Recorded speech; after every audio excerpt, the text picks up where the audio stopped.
Hello and welcome, survivors. This is Miranda's Crafter, and I wanted to bring to you today an update on the latest creature added in the last Community Crunch, number 387. This one dropped last night, and we've seen the Dreadnoughtus. Let's make sure we get that name right there. Dreadnoughtus. Yeah. We've seen this thing for a little while now because we know it won the community creature vote about a month ago, and we haven't really seen much information on it yet as wildcards version.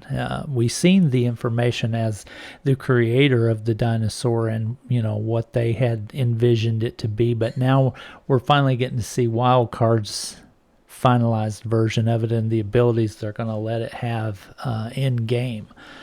So it's a late Cretaceous, it is a herbivore, and it is, kind of territorial. So it's not passive by any means, but it is something that's going to attack bigger dinos, I think is what it is. In the picture here, you see it fighting the Ice Titan.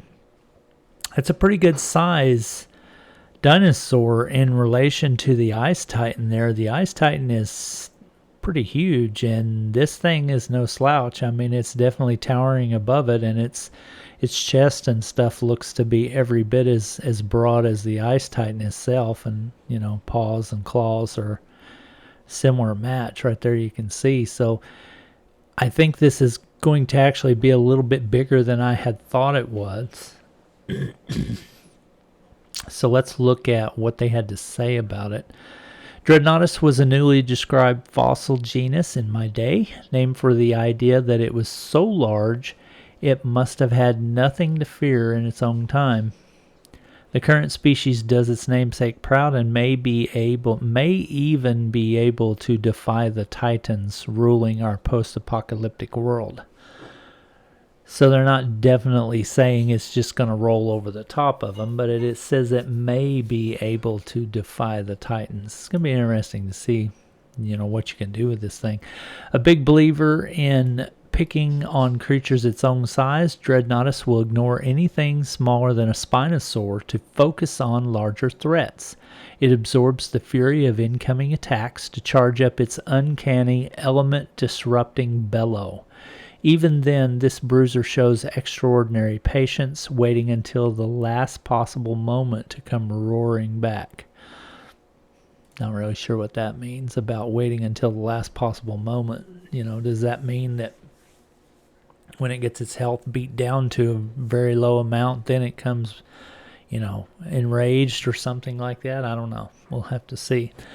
Once tamed, Dreadnoughtus will gladly shoulder your heaviest artillery and carry it and you into battle on a platform big enough to earn that Dreadnought name.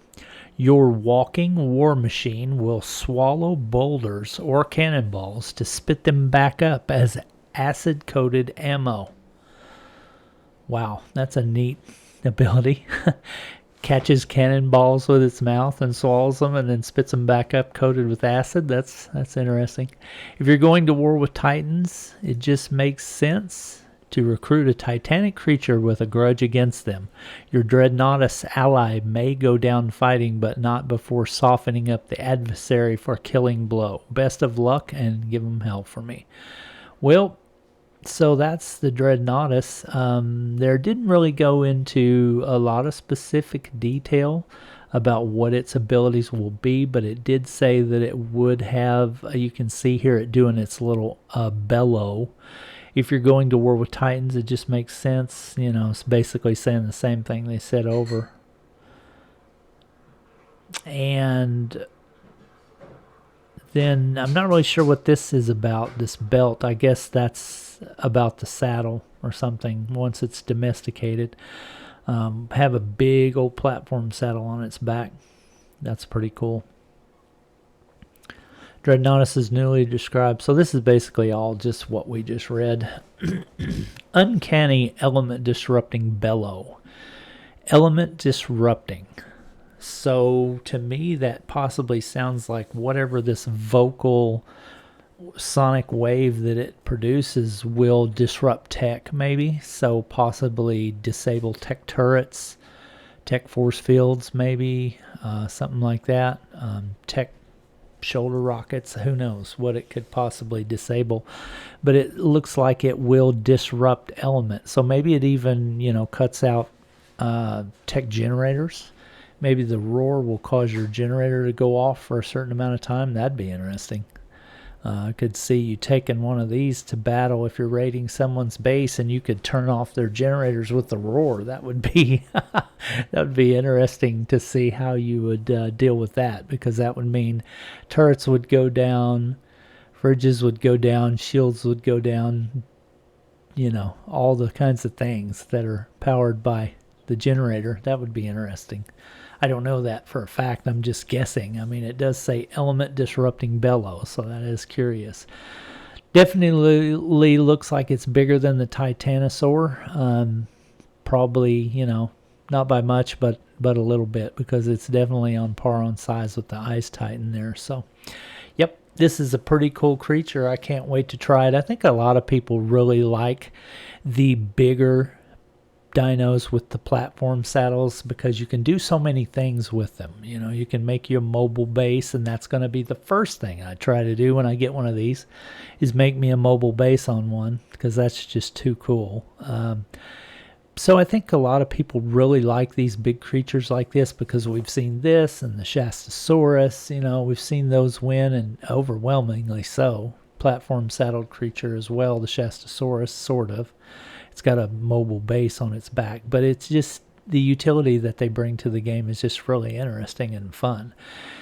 Unfortunately, this won't be something we get our hands on soon, because this creature is dedicated to the extinction map, which means it won't be dropping for quite a while, because you've got other maps that are going to drop before extinction, a few of them, and that means this is going to get pushed way into 2024. At least the middle of 2024 or later. If I was to guess, I would say maybe September-ish we might get this thing in 2024, just because of the amount of releases map releases we've got to go before we get to extinction. It could very well be even later than that. So while this is cool, it's still kind of confusing as to why they would put their development efforts towards getting this dossier done and all this stuff, when they really need to be focusing on getting the game ready for console release. I didn't want to go here with this video, because I don't want it to just constantly be negative, but I don't understand why they're working on stuff like this that is not going to come out for possibly a year. Why would you waste your time working? I mean, it's not a waste of time. They need to get it done, but they need to focus on the console release more than anything, getting that going so that the Xbox and PlayStation players can play the game. Why divert your manpower towards this? And yes, it may have just been 1 to 2 people that were working on it, but in the overall picture, their efforts helping push the game towards a console release would have been smarter, in my opinion, but whatever. It's just another example of mismanagement from the outside looking in, I'm seeing. But whatever. This is a really cool creature, and I'm glad we're going to get it. Unfortunately, we probably won't get it for a while, so don't get your hopes up about having it right now, because it does not release till extinction. So, just want to tell you guys thank you for being here watching my content today. I really appreciate you. Thanks for, subscribing to the channel and joining the group and helping me reach my milestone of 1,000 subscribers. I truly appreciate you guys, and have a great day.